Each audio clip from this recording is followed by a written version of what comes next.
सदन पुरुषों सभी को नमस्कार। भारत माता की जय। जय संविधान, जय विधान। आपने हमारी पिछली वीडियो में सुना संविधान और विधान।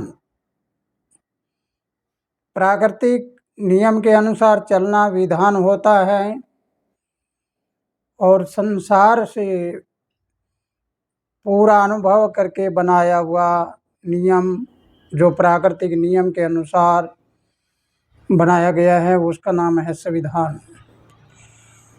पहले मैं मेरे बारे में बताना चाहूँगा कि मैं कोई राजनीतिज्ञ नहीं, न ही मेरा कोई पार्टी से संबंध, ना ही मेरे लिए अपना पराया। मेरे लिए सभी बराबर हैं। पूरे देशवासी नहीं बल्कि पूरा विश्व भी मेरा परिवार है। तो आओ आज हम एक संवैधानिक नियम के अनुसार हमारा रास्ता क्या होना चाहिए, हमारे समाज में सुधार कैसे हो, इस नियमावली पर थोड़ा सा प्रकाश डालते हैं। जैसे हमारे मौलिक अधिकार हैं, सबसे पहला मौलिक अधिकार समता का अधिकार है। समता का मतलब होता है सबको समानता का अधिकार। हम सब एक समान हैं। जरा हम इसके ऊपर विचार करें, हमारे देश पर विचार करते हैं कि हमारा देश अनेक धर्मों का, अनेक जातियों का मिश्रण है, यानी मिले जुले हैं। इसलिए अगर हम इसको ऊपर पूरा प्रकाश डालकर देखते हैं तो हम सब का धर्म एक राष्ट्र धर्म हो गया। हम सब अपने देश को अपना देश माने और अपनी भूमि को अपनी जन्मभूमि, अपने देश की भूमि माने। लेकिन एक सवाल आज जनता के बीच में है। कोई कहता है भारत माता की जय बोलो, कोई कहता है मैं नहीं बोलूँगा। पहले हमें भारत माता की परिभाषा को समझना है कि भारत माता की परिभाषा क्या है। भारत माता किसे कहते हैं? इस दायरे में जितना हमारा देश का दायरा है, सीमा है, इसके बीच में रहने वाली सभी जातियां और सभी धर्म, उन सभी के लोग, नर नारी, पशु पक्षी, पेड़ पौधे, नदी नाले, दरिया, पहाड़, जो भी हमारे यहाँ पर प्राकृतिक वनस्पति वगैरह है, वो सब मिलकर उनकी एक सामूहिक शक्ति का नाम है भारत। इसलिए शक्ति कभी मर्दाना नहीं होती, शक्ति हमेशा जनाना रूप होती है। इसलिए हम कहते हैं भारत माता। और माता का मतलब होता है हमारी ये जन्मभूमि, मातृभूमि। मातृभूमि में हम जन्मे हैं तो इसका नाम इसलिए हम भारत माता कहते हैं। इसलिए इस देश में रहने वाले कोई जाति हो, कोई धर्म हो, कोई समाज हो, भारत माता की जय बोलने में उनको किसी प्रकार का गुरेज नहीं होना चाहिए। चलिए आगे चल के देखते हैं कि आज चारों तरफ हंगामा मचा हुआ है। जहाँ भी देखते हैं वह लड़ाई झगड़ा तनाव, सब तरह से इंसान अपनी इंसानियत को छोड़कर अलग थलग पड़ा हुआ है। आपको अवगत कराना चाहूँगा कि धर्म क्या चीज़ होती है, धर्म किसे कहते हैं। धर्म का मतलब होता है धारणा।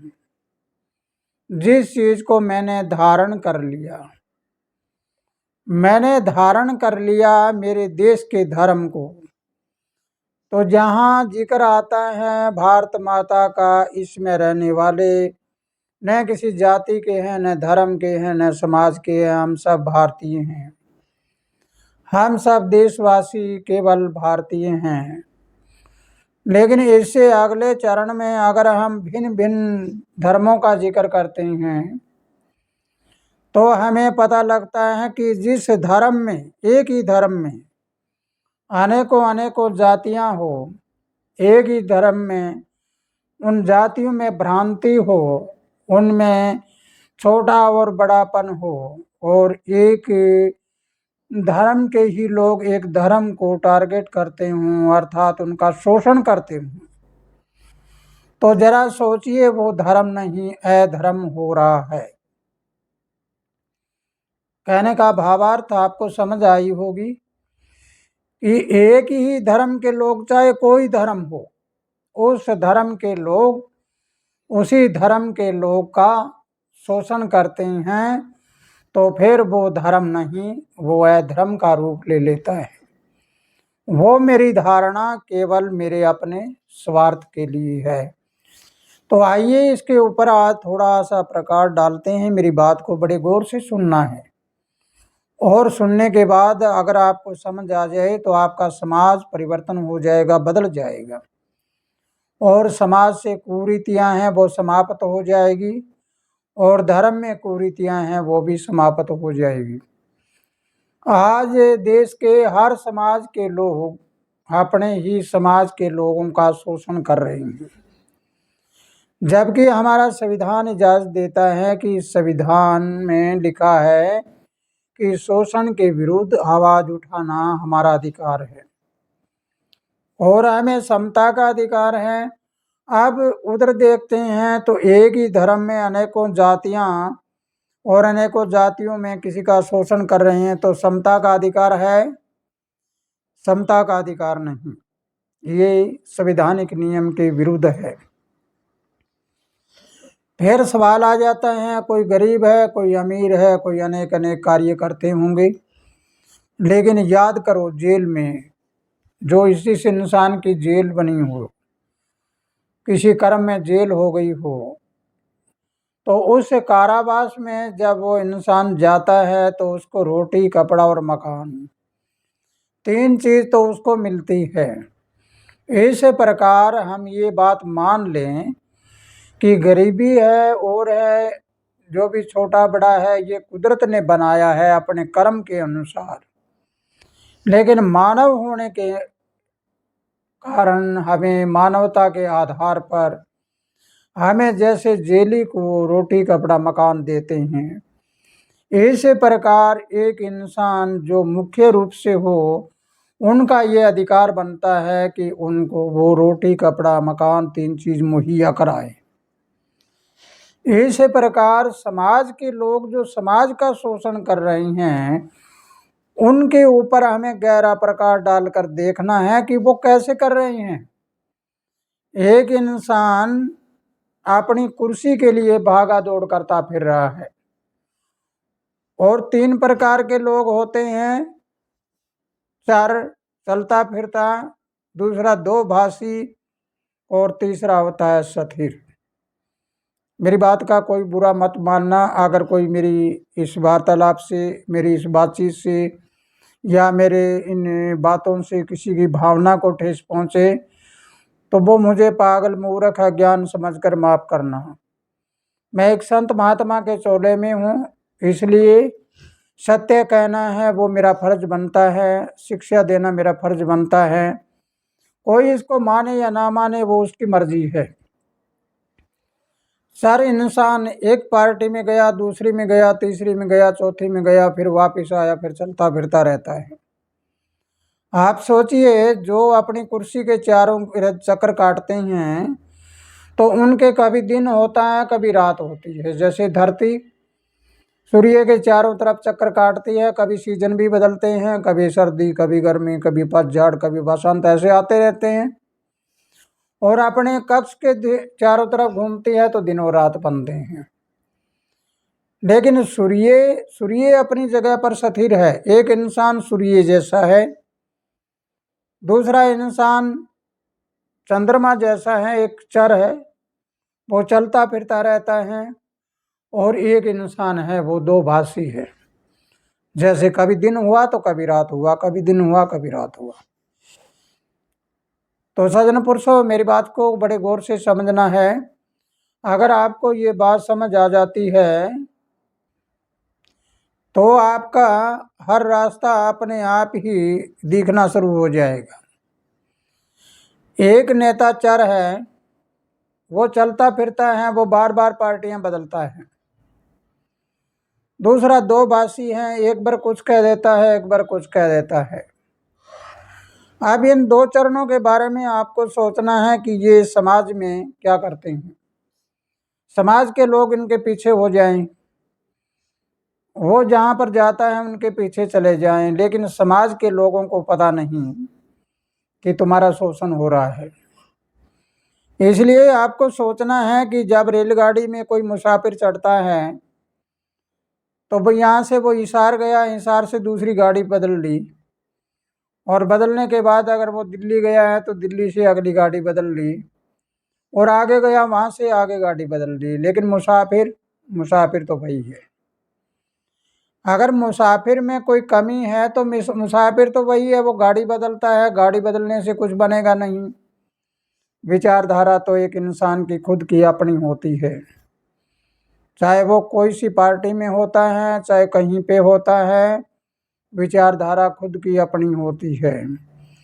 इसलिए एक इंसान चंद्रमा की तरह है जो चर है, कभी घटता है, कभी बढ़ता है, कभी चलता रहता है।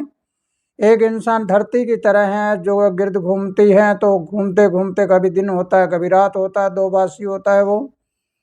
एक सूर्य की तरह स्थिर होता है, स्थिर इंसान है, उस पे हर इंसान को भरोसा करना चाहिए, और वो कभी भी अपने समाज का शोषण नहीं करेगा, कभी धर्म का शोषण नहीं करेगा, कभी अपना पराया नहीं करेगा।